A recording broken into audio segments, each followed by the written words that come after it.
E aí, pessoal, tudo belezinha? Mister Darkness aqui novamente para outro react, e um que eu tô querendo fazer desde que eu vi aquela matéria ali, cara, eu ri tanto lendo essa matéria. Esse é o Ancapso e nós vamos falar agora sobre a matéria da revista The Economist, que saiu lá no exterior falando sobre o Lula, né? O Lula está perdendo sua influência no exterior e é impopular em casa. Parece que ele não se adaptou a um mundo que mudou, né? E Ele não se adaptou nem um pouquinho, cara, ele ainda tem aquelas ideias lá dos anos 30, sabe, de 100 anos atrás e tal, aí ele ainda tá com aquelas mesmas ideias.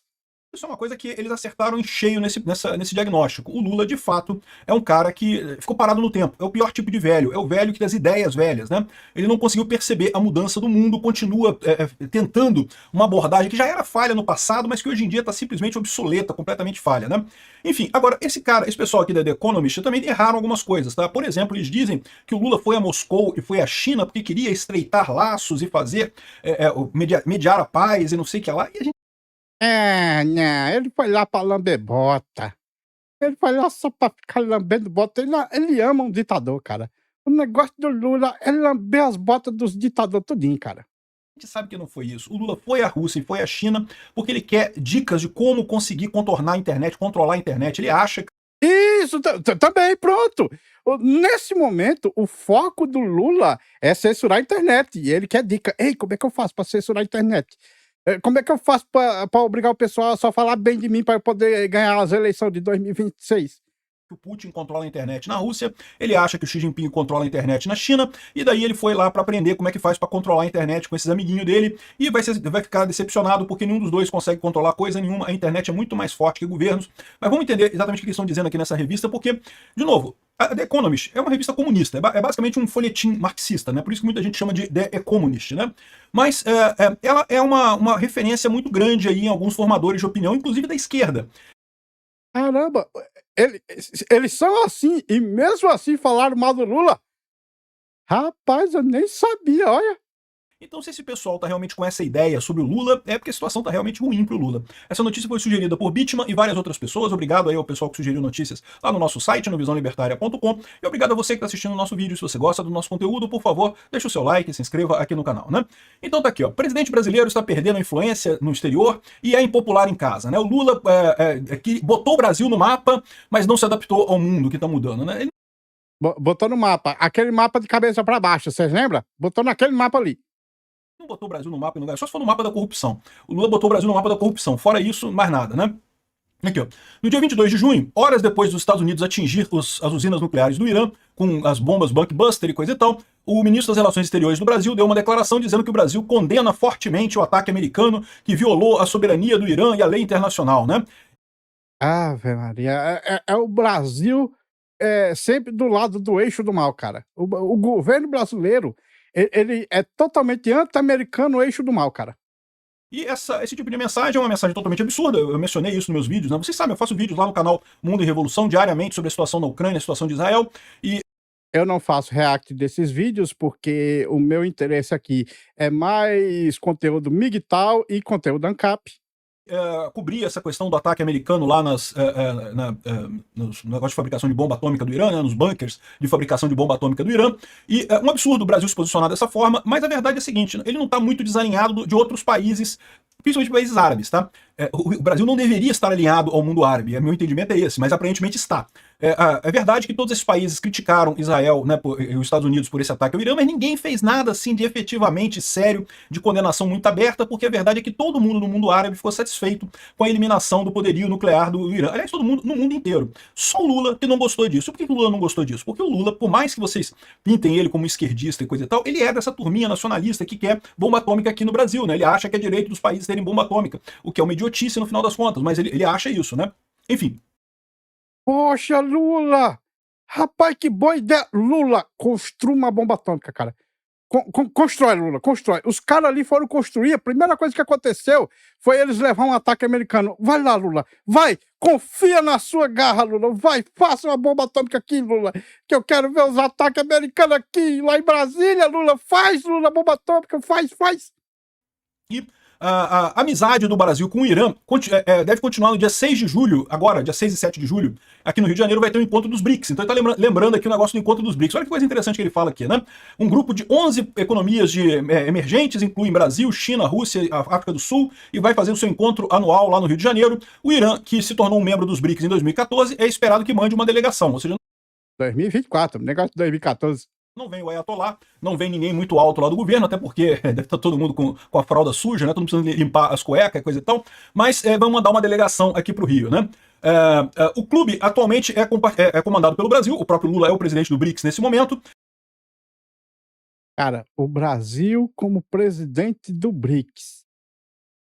É algum tipo de piada, cara. Só pode ser algum tipo de piada. Não tem outra coisa, não. É alguma piada. Originalmente, a ideia do BRICS é que ser um membro dos BRICS tornaria o Brasil mais relevante na política mundial, né? Só que o Brasil está cada vez mais hostil ao Ocidente. E eu quero fazer um parênteses aqui, já corrigindo o cara nesse momento, né? Não é o Brasil que está hostil ao Ocidente, é o Lula. É o governo de esquerda do Brasil, que é basicamente um governo da Venezuela. E você vai ver que eles falam sobre isso aqui. Ele está associando também o Brasil, indo neste caminho da Venezuela com o governo Lula, o que era previsível, o que nós avisamos, né? Eu quero lembrar vocês que todo mundo avisou em 2022 que eleger o Lula era um passo em direção à Venezuela, e é exatamente o que está acontecendo, né?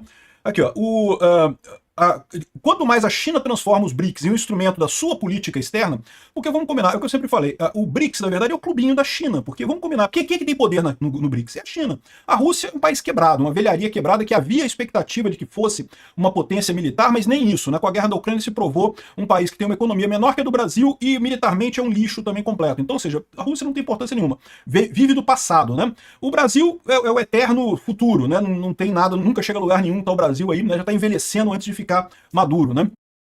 O eterno futuro. Brasil é o país do futuro. Eu escutava isso há 30 e poucos anos atrás, quando eu era criança, cara. Aí eu escutava essa merda aí, cara. Brasil, país do futuro. É o futuro velho.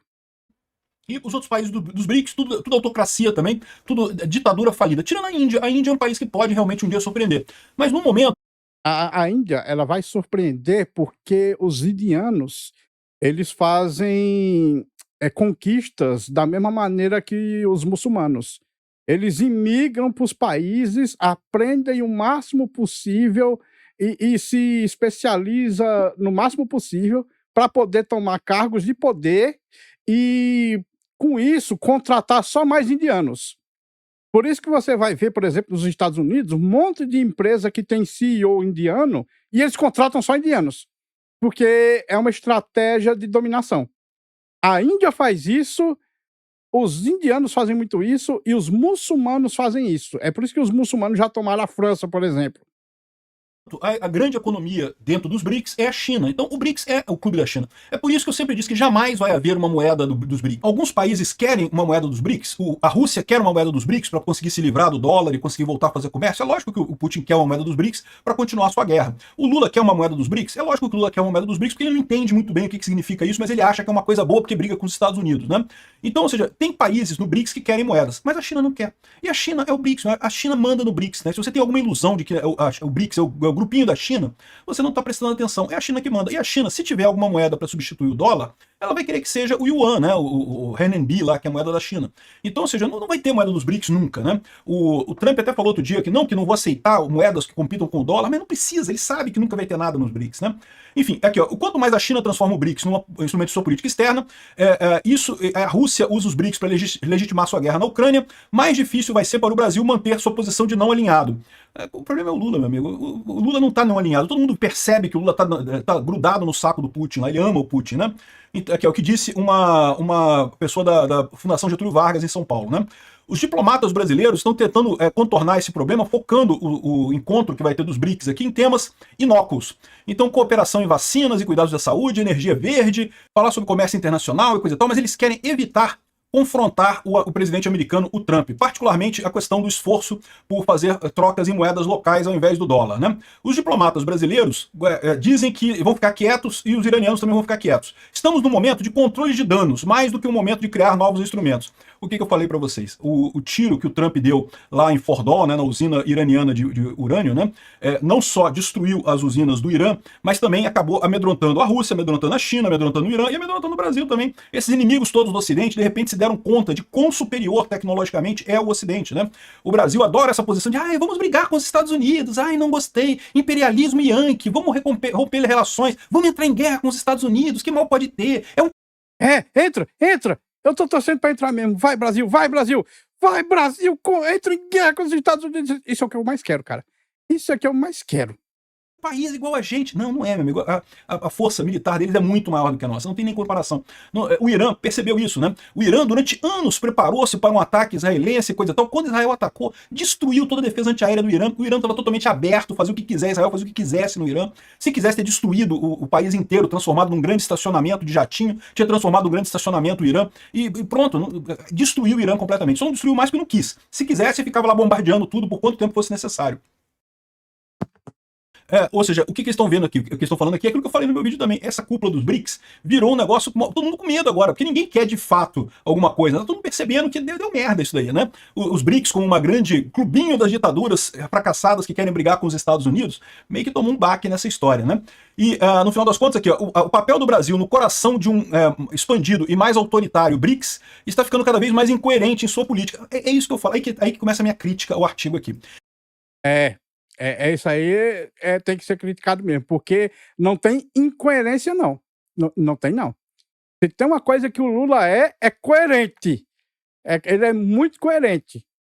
Esse pessoal lá fora não conhece o Lula. Eles falam do Lula como se fosse uma figura mitológica que eles nunca viram na vida deles. Desde quando o Lula é contra a autocracia? O Lula vendeu a ideia de que era um democrata, que era a favor da democracia e coisa e tal, mas só idiota caiu nesse papo, né? Só retardado mental que caiu nessa porra. É lógico, porque, tipo assim, o Lula chega lá, ele sempre diz uma coisa diferente do que ele faz. Se você prestar atenção só no que ele diz, aí, então ele é democrata, a favor do livre comércio, ele é a favor da liberdade de expressão, porque ele diz essas coisas. Mas você não tem que prestar atenção no que ele diz, você tem que prestar atenção nas ações dele. Porque ele diz, eu quero livre comércio, só que é o cara que está colocando mais de 90% de imposto nos comércios. Eu quero a livre expressão, é o cara que está colocando censura em tudo que pode, principalmente no que é contra ele. Uma mulher chamou ele de ladrão, já colocaram ela para ser investigada. Tipo, é a censura bruta. Nem de longe esse cara que é a livre expressão. Eu sou a favor da democracia. Não, esse cara, tudo que ele faz é a favor dos autoritários e lamber bota de ditador. Ele não pode ver um ditador que vai lá abraçar. Então, tipo, você não pode olhar pro Lula pelas coisas que ele fala. Você tem que olhar para ele pelos atos dele. Os atos. Eles são os que valem. A imprensa não caiu, a imprensa sabe que o Lula é um autocrático. A imprensa se vendeu, é diferente, né? Então não caíram nisso, eles se venderam pro Lula, né? O STF é a mesma coisa, eles sabem que o Lula é um autoritário de merda, mas eles se venderam com esse papo de democracia, que lindo, vamos assinar a cartinha da democracia. E pronto, e agora onde é que a gente tá agora alinhado com todas as ditaduras do mundo, porque é o lugar que o Lula quer, onde o Lula sempre teve, no final das contas, né? E aí, aqui ó, talvez o Lula queira tirar proveito da perda de confiança nos Estados Unidos como parceiro comercial. Ele tentou ligar com a Europa, expandir os laços comerciais com a Europa. Isso foi uma coisa que eu falei que era positivo. Aliás, eu falei para ele fazer isso antes dele fazer, propriamente dito, né? Aproveitar para tentar colar o negócio do acordo do Mercosul. Só que não rolou, né? Porque, no final das contas, a Europa também não gosta dos produtos brasileiros em termos de... teme a concorrência da agricultura brasileira lá na Europa, né? E também foi no Japão para a mesma coisa e tal. No final das contas, não conseguiu nada. Não conseguiu absolutamente nada no final das contas, né? Em maio, Lula foi o único líder de uma grande democracia a ir na comemoração da vitória alemã na Segunda Guerra, né? Ele usou a viagem para tentar convencer Putin que o Brasil deveria mediar o fim da guerra na Ucrânia. Não. Aí que tá, esse pessoal tá achando que é isso. Esse pessoal tá sendo iludido pelos jornalistas brasileiros. Não era nada disso. O Lula nunca quis isso. O Lula foi lá. Porque ele sabe que o Putin tem instrumentos que ele usa para fazer propaganda. Ele ouviu falar que o Putin é muito eficaz em controlar robôs na internet, em fazer guerra de informação na internet. Ele queria aprender isso do Putin. É o mesmo motivo que ele foi no Xi Jinping. Ele fez a mesma viagem, foi na Rússia, foi na China. Por quê? Porque ele está desesperado, porque ele perde tudo na internet e não consegue perceber que o problema é que ele está velho, ele está fora de... As ideias dele não se adequam mais ao mundo atual. Ele perde na internet porque é justamente na internet que se discute o mundo atual hoje, né? Então ele tá falando aqui que, não, e também perto de casa com o Milei, o Lula briga com o Milei, não sei o que lá, ou seja, aí no final ele diz aqui, não, que o Lula deveria cuidar de casa, esquecer de tentar achar que vai conseguir resolver alguma coisa no mundo. Ok, eu concordo, eu falo isso desde o início. O Lula, nessa terceira presidência dele, tentou realmente fazer alguma coisa significativa, mas tomou tanta bordoada logo de início, porque ele estava errado em todos os temas, a favor dos terroristas na faixa de Gaza, a favor da Rússia, a favor do Maduro, a favor do Ortega. Cara, o Lula não dá uma dentro, amigo. Só erra, só faz merda, cara. Aliás, em tudo, né? Na economia, na política externa, na tributação, o Lula só faz merda. É realmente impressionante a capacidade de errar. É impressionante, cara. Puta que pariu. É muito. Eu nunca esperava que ele fosse errar tanto, cara. Até eu fiquei impressionado com isso. Esse sujeito, né? E aí ele fala que o Lula deveria abandonar os esforços de geopolítica e concentrar em casa para ver se ganha popularidade em casa. Esse pessoal não sabe o que tá acontecendo, cara. Não, bicho, o Lula nunca teve problema. Ele foi lá para fora porque ele queria copiar os robôs do Putin, queria copiar a censura do Xi Jinping. Ele não foi para fazer nada de geopolítica. O Lula já percebeu que não tem essa capacidade. Ele foi para copiar ditadores. Ele quer aprender a ser um ditador aqui no Brasil. E ele vai tentar, até 2026, fazer isso com a ajuda do STF. Está tornando o Brasil uma Venezuela, uma nova Colômbia, né? Vamos esperar, ver o que vai acontecer. Eu acho que eles não vão conseguir, mas vamos ver. Bom, pessoal, esse vídeo fica por aqui. Muito obrigado por terem assistido até o fim. Não se esqueçam de deixar o like, se inscrever no canal e comentar com suas opiniões. Considerem também ativar o sininho para serem notificados das lives e vídeos. Meu nome é Mr. Zaknis, um grande abraço por trás com muito carinho e até a próxima. Fui!